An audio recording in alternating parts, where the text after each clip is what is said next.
हा बिल्डर आमच्या बरोबर धोका केलेला आहे. म्हणजे आम्हाला घर नाही दिलं आहे, आम्हाला आमच्या घर तोडून टाकले, भाड्या पण नाही दिला. 350 माणसाचं घरचे बेघर करून टाकलं त्यांनी.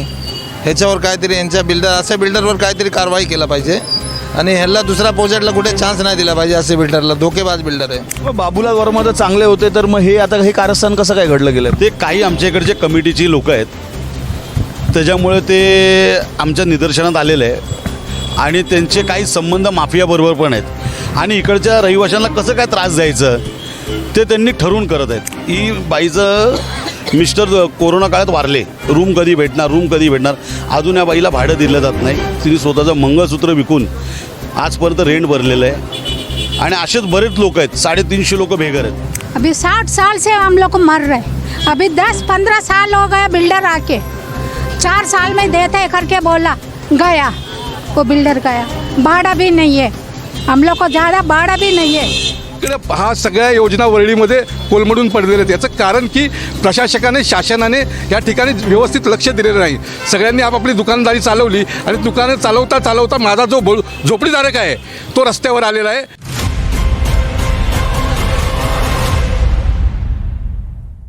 हाऊसिंग सोसायटीच्या पाण्याच्या टाक्या स्वच्छ करणारी मुंबईतील नंबर 1 कंपनी म्हणजेच लाईफलाईन सर्व्हिसेस. नमस्कार, साऊथ मुंबई न्यूजमध्ये आपलं सर्वांचं स्वागत आहे. नागरी समस्यांचे वेगवेगळे विषय घेऊन आम्ही आपल्यापर्यंत मांडत असतो. आज पुन्हा एकदा SRAचा विषय आपल्यासमोर आम्ही सादर करतो आहे, मांडतो आहे. SRA म्हणजे भ्रष्टाचाराचा अड्डा असं मानलं जाणारं डिपार्टमेंट, अशी चर्चा वारंवार होत असते. दरवेळेला SRAच्या अधिकाऱ्यांवरती भ्रष्टाचाराचे वेगवेगळे आरोप होत असतात. कोण पैसे घेताना पकडलं जातं आहे, सरकारी यंत्रणेमध्ये प्रशासनाच्या पदाचा कसा दुरुपयोग केला जातो, असे अनेक विषय आपण वेळोवेळी वाचले असतील, पाहिले असतील. असाच एक घोटाळा आपण आपल्यासमोर सादर करतो आहे. वरईतील महालक्ष्मी SRA म्हणजे ही वरईतील फार मोठी SRAच्या बिल्डिंग आहेत. या जवळजवळ 7 विंग्स आहेत. या ओमकार डेव्हलपर्सने बांधलेली ही SRA इमारत आणि या इमारतीमध्ये रहिवाशांची उडालेली नाराजी आणि याच्यातून SRAच्या अधिकाऱ्यांच्या माध्यमातून त्यांच्याशी संगनमत करून केलेल्या गोष्टी, ह्या संपूर्ण गोष्टीचा खुलासा आम्ही आपल्यासमोर सादर करतो आहे, मांडतो आहे.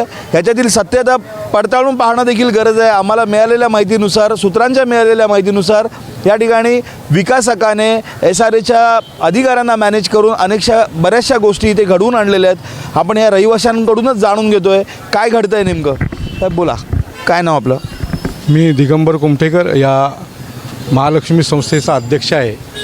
आत्ता झालेल्या निवडणुकीमध्ये विजय झालेला आहे आणि मागच्या वेळेलाही आम्ही होतो. मागचा जो विकासक आहे बाबूलाल वर्मा यांनी हा प्रकल्प अर्धवट सोडलेला आहे. ओंकार डेव्हलपर यांनी हा प्रकल्प अर्धवट सोडलेला आहे व लोकांची 8 वर्षापासून भाडं नाही आहे, घरं मिळालेली नाही आहेत. पहिल्या आणि दुसऱ्या माळ्याचा जो वेलफेअर सेंटर आणि ऑफिसेस होते ते त्यांनी भाड्याने दिलेली आहेत.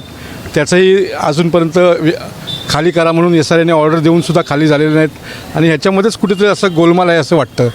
आता या ठिकाणी नवीन मंत्रिमंडळामध्ये माजी मुख्यमंत्री तेच या विभागाचे म्हणजे गृहनिर्माण विभागाचे मंत्री झालेले आहेत. आमच्या त्यांच्याकडून अपेक्षा आहेत की नवीन या एकनाथ शिंदे साहेबांकडून अपेक्षा आहेत की त्यांनी हे जे काही नवीन ओंकारमध्ये जो घोटाळा होता त्याला तो उजागर करून नवीन लोकांना घरं आणि जे माझे 50 कोटीचं भाडं आहे लोकांचं, तसेच मेंटेनन्सच्या रूपाने म्हणजे मालमत्ता कराची 9 लाख आहेत, 9 कोटी आहेत.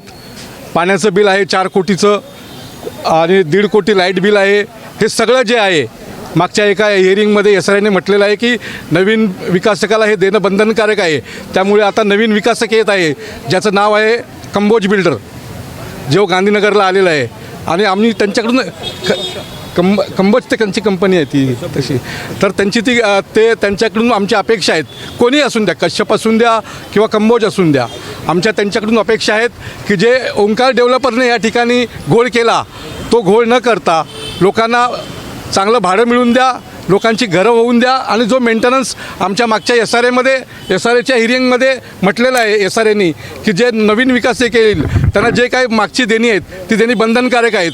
त्या आश्वासनाप्रमाणे, त्या नियमाप्रमाणे, त्या हिअरिंगच्या सुनावणीप्रमाणे SRAने वागावं आणि जे मागची जी देणी आहेत ती सगळं जर या लोकांना मिळाली जसं की लोकांचं भाडं आहे, इमारत बांधून द्यायची आहे, मालमत्ता कर आहे तो 9 कोटी रुपयाचा आहे, लाईट बिल आहे 1.5 कोटी रुपयाचं, पाण्याचं बिल आहे 4 कोटी रुपयाचं, आणि जो कॉर्पोरेट फंड आहे 65,000 प्रत्येकी 65,000 प्रमाणे तोही त्यांनी आमच्या खात्यामध्ये जमा करावा. म्हणजे ज्या अडचणी निर्माण झालेल्या आहेत सोसायटीला त्याची सोडवणूक होईल. लोकांचं भाडं 8 वर्षापासून दिलेलं नाही, हा खूप मोठा गंभीर परिस्थिती आहे. आणि वरळीमध्ये सगळ्यात जास्त SRAच्या योजना आहेत साहेब. सगळीकडे हा सगळ्या योजना वरळीमध्ये कोलमडून पडलेल्या आहेत. याचं कारण की प्रशासकाने, शासनाने या ठिकाणी व्यवस्थित लक्ष दिलेलं नाही. सगळ्यांनी आपापली दुकानदारी चालवली आणि दुकानं चालवता चालवता माझा जो झोपडीधारक आहे तो रस्त्यावर आलेला आहे. आपल्या माध्यमातून मी नवीन गृहनिर्माण मंत्री जे आहेत एकनाथ शिंदे साहेब त्यांना पुन्हा एकदा विनंती करतोय की त्यांनी माझ्या ओंकार डेव्हलपरचा जो प्रश्न आहे, लोकांची भाडी, घरं आणि इतर जे प्रश्न आहेत, मेंटेनन्स आहे जो सोसायटीचा तो मिळवून द्यावा.